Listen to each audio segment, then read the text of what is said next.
Question number 1, गायक का सही संधि विच्छेद क्या है? तो आपको बताना है कि जो गायक शब्द है इसका सही संधि विच्छेद क्या होगा। तो देखो, गायक का सही अगर संधि विच्छेद की बात करें तो हो जाएगा गय प्लस अक, यानी आपका आंसर कौन सा सही हो जाएगा? आपका बी ऑप्शन राइट हो जाएगा। अब आपको बताना है कि गायक स्वर संधि का उदाहरण है। स्वर संधि के कितने भेद होते हैं? 5 भेद होते हैं।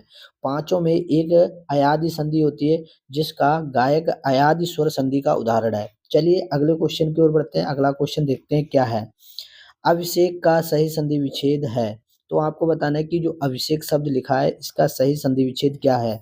तो देखो, अभिषेक लिखा कैसे जाता है? अभिषेक का अगर आप संधि विच्छेद करेंगे तो अभि प्लस ये वाला जो सा है ये सीधे इस वाले सा में बदल जाता है, से क अभिषेक हो जाएगा। तो यहाँ पर आपका आंसर कौन सा राइट हो जाएगा? बी ऑप्शन राइट हो जाएगा। अब आपको बताना है कि अभिषेक में कौन सी संधि है। तो ये व्यंजन संधि का उदाहरण है। किस संधि का उदाहरण है? आप बताओगे सर ये व्यंजन संधि का उदाहरण है। संधि के कितने भेद होते हैं? आपको पता है संधि के 3 भेद होते हैं। स्वर संधि के कितने भेद होते हैं? 5 भेद होते हैं। आपको ऐसे भी तैयार करते हुए चलना है। चलिए अगला क्वेश्चन है, यद्यपि में प्रयुक्त संधि का नाम है। आपको बताना है जो शब्द लिखा है यद्यपि इसमें कौन सी संधि है। तो यहाँ पर अगर आप देखेंगे तो ये स्वर संधि में यण संधि का उदाहरण है। तो यहाँ पर आपका आंसर क्या हो जाएगा? सी ऑप्शन राइट हो जाएगा। अब आपसे पूछा जाता है स्वर संधि के कितने भेद होते हैं। तो आपको पता होना चाहिए स्वर संधि के 5 भेद होते हैं। एक होता है दीर्घ स्वर संधि, आपका गुण स्वर संधि होता है, यण होता है, आदि होता है, वृद्धि होता है। ये आपको ध्यान रखना है। चलिए नेक्स्ट क्वेश्चन की ओर बढ़ते हैं। अगला क्वेश्चन देखते हैं क्या है। कह रहा है कि चिरायु शब्द में प्रयुक्त उपसर्ग है। आपको बताना है कि जो शब्द लिखा है चिरायु इसमें उपसर्ग कौन सा है? ची है, चिर है, आयु है या आयु है। तो देखो, अगर चिरायु का सही संधि विच्छेद करते हैं तो क्या होगा? तो देखो इसका होगा, शब्द विच्छेद पहले कर लो, चिर प्लस आयु तो हो जाएगा चिरायु। तो यहाँ अगर आप देखते हैं ये उपसर्ग का कार्य कर रहा है, यानी चिर आपका क्या हो जाएगा? चिर उपसर्ग हो जाएगा, यानी आपका आंसर क्या हो जाएगा? बी ऑप्शन राइट हो जाएगा। यहाँ पर अगर चिर और आयु को जोड़ेंगे तो क्या हो जाएगा? चिरायु बन जाएगा। यानी ये शब्द भेद करने आपको आना चाहिए, शब्द विच्छेद करना आना चाहिए।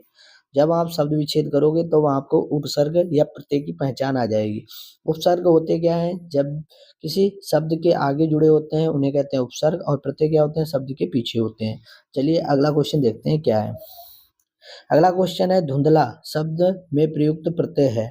अब आपको बताना है कि जो धुंधला शब्द है इसमें प्रत्यय क्या है। तो धुंधला का पहले शब्द विच्छेद कर लो। जैसे धुंध है, धुंध में ला जोड़ देंगे तो धुंधला हो जाएगा। तो यहाँ ला जो है वो क्या है? प्रत्यय के रूप में कार्य कर रहा है। तो यहाँ पर आपका आंसर क्या हो जाएगा? सी ऑप्शन राइट हो जाएगा। तो कौन सा ऑप्शन जाएगा? सी ऑप्शन राइट हो जाएगा। अगला क्वेश्चन देखते हैं। कह रहा है कि निम्नलिखित में से कौन सा द्विगु समास नहीं है। अब आपको बताना है कि इनमें से कौन सा द्विगु समास नहीं है। चतुर्भुज, चौराहा, सप्ताह, तिरंगा। तो प्यारे साथी आपको पता है द्विगु समास वे समास होते हैं जिसमें संख्या का बोध होता है, यानी गिनती का बोध होता है, संख्या के हमें बारे में पता होता है। जैसे चतुर्भुज, 4 भुजाएं जिसकी होती हैं वो कौन होता है? आपको पता है रावण। रावण की सॉरी 4 भुजाएं किसकी हैं? तो आप कहोगे सर विष्णु भगवान की। 4 भुजाएं किसकी हैं? तो आप कहोगे विष्णु भगवान की 4 भुजाएं हैं। अगर बात करें चौराहा की, वह रास्ता जिसमें 4 ऐसे 4 रास्ते गुजरते हैं, तो यहाँ संख्या का बोध हो रहा है, यानी 4 बता रहा है। सप्ताह में 7 दिन होते हैं, यानी 7 के बारे में बताया। तिरंगा में 3 कलर होते हैं तो 3, यानी संख्या का बोध हो रहा है। वह आपको बताना है उदाहरण जिसमें द्विगु समास नहीं है, तो फिर वो है आपका ए, यानी ए आपका आंसर राइट हो जाएगा। इसमें द्विगु समास नहीं है, बाकी बी वाले में द्विगु समास है, सी में है और डी में है। चलिए नेक्स्ट क्वेश्चन की ओर बढ़ते हैं। अगला क्वेश्चन देखते हैं क्या है। चरण कमल में कौन सा समास है। अब आपको बताना है कि चरण कमल में कौन सा समास है। तत्पुरुष समास है, द्वंद्व समास है, कर्मधारय समास है या बहुव्रीहि समास है। देखो, चरणों की तुलना किससे की गई है? कमल से। चरण कमल जो जिसमें कर्मधारय समास होगा। कौन सा समास होगा? कर्मधारय समास होगा, यानी आपका आंसर क्या हो जाएगा? सी ऑप्शन राइट हो जाएगा। इसमें विशेषण और विशेष का बोध हो रहा है। चलिए अगला क्वेश्चन देखते हैं क्या है। निम्नलिखित में से कौन सा सर्वनाम नहीं है। आपको बताना है कि इनमें से कौन सा सर्वनाम नहीं है। जैसे मैं है, वह है, यह है, मीठा है। तो यहाँ पर आपको बताना है कि सर्वनाम नहीं है। तो मीठा सर्वनाम नहीं है क्योंकि ये विशेषता बता रहा है। मिठास क्या है? विशेषण है। आपको पता है ये क्या है? विशेषण है।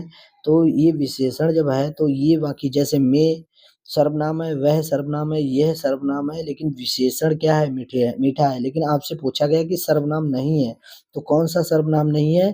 डी ऑप्शन राइट है, यानी मीठा सर्वनाम नहीं है। अगला क्वेश्चन देखते हैं क्या है। कह रहा है कि पुलिस किस भाषा का शब्द है? ये आपको बताना है कि जो पुलिस है वो किस भाषा का शब्द है? अरबी, फारसी, अंग्रेजी या जापानी? तो प्यारे साथी अगर बात करें पुलिस की, ये जो भाषा ली गई है ये अंग्रेजी भाषा का शब्द है, यानी आपका आंसर क्या हो जाएगा? सी ऑप्शन राइट हो जाएगा। अगला क्वेश्चन देखते हैं क्या है। अगला क्वेश्चन है कि रिक्शा किस भाषा का शब्द है? आपको बताना है कि जो रिक्शा है वो किस भाषा का शब्द है? अरबी है, फारसी है, अंग्रेजी है या जापानी है? तो रिक्शा सबसे ज़्यादा ये जापानी भाषा का शब्द है, यानी आपका आंसर क्या हो जाएगा? डी ऑप्शन राइट हो जाएगा। वीडियो आगे देखने से पहले आप वीडियो को पसंद आ रही है तो वीडियो को लाइक कर दीजिए। चैनल पर पहली बार जुड़े हो तो चैनल को सब्सक्राइब भी जरूर कर लीजिए और अपने दोस्तों के पास इसको जरूर शेयर कर दीजिए। अगला क्वेश्चन है कि कमल किस प्रकार का शब्द है? रूढ़ शब्द है, यौगिक शब्द है, योग रूढ़ है या इनमें से कोई नहीं? तो बात करते हैं कमल। कमल एक कैसा शब्द है? रूढ़ शब्द है, यानी आपका आंसर क्या हो जाएगा? ए ऑप्शन राइट हो जाएगा। तो कौन सा ऑप्शन गया? ए ऑप्शन राइट हो गया। अगला क्वेश्चन देखते हैं क्या रहा है कि निम्नलिखित में से कौन सा शब्द तत्सम है? अब आपको बताना है कि इन चार जैसे उद्गम है, खेत है, कोर्ट है, जमीन है, इनमें बताना है कि कौन सा तत्सम है। तो तत्सम आपसे पूछा गया है कि कौन सा शब्द तत्सम है। तो प्यारे साथी अगर बात करें तत्सम की तो तत्सम उद्भव में है। उद्गम उद्गम में तत्सम है और बाकी इसमें तद्भव शब्द हैं, यानी आपका आंसर क्या हो जाएगा? ए ऑप्शन राइट हो जाएगा। अगला क्वेश्चन है कि निम्नलिखित में से कौन सा शब्द तद्भव है? तो यहाँ पर आपको तद्भव पहचान करना है कि तद्भव किसमें है। यमुना में है, रक्षा में, वन में, जवान में है। तो जवान युवा से बना है, तो यहाँ पर आपका आंसर क्या हो जाएगा? डी ऑप्शन राइट हो जाएगा। युवा का तद्भव रूप है जवान, तो यहाँ पर आपका आंसर क्या हो जाएगा? डी ऑप्शन राइट हो जाएगा। अगला क्वेश्चन है कि निम्नलिखित में भाववाचक संज्ञा कौन सी है? आपको बताना है कि इनमें से कौन सी भाववाचक संज्ञा है। शत्रुता है, वीर है, मनुष्य है या गुरु है? तो प्यारे साथी अगर भाववाचक संज्ञा की बात करें तो भाववाचक संज्ञा शत्रु से शत्रुता बनाए, यानी ए ऑप्शन आपका राइट हो जाएगा। कौन सा ऑप्शन राइट हो जाएगा? ए ऑप्शन राइट हो जाएगा। शत्रुता कौन सी संज्ञा है? भाववाचक संज्ञा है। अगले क्वेश्चन की ओर बढ़ते हैं। अगला क्वेश्चन देखते हैं क्या है। आकाश का पर्यायवाची शब्द नहीं है। अब आपको बताना है कि जो आकाश है इसका पर्यायवाची शब्द नहीं है। गगन है, अंबर है, तारा पथ है, अमी है। तो आकाश का अगर पर्यायवाची शब्द नहीं है तो वो है अमी। अमी किसका है? तो आपको पता है अमृत का है। जिसका? अमृत का। तो अमृत का पर्यायवाची अमी भी होता है, तो यहाँ पर आपका आंसर क्या हो जाएगा? डी ऑप्शन राइट हो जाएगा।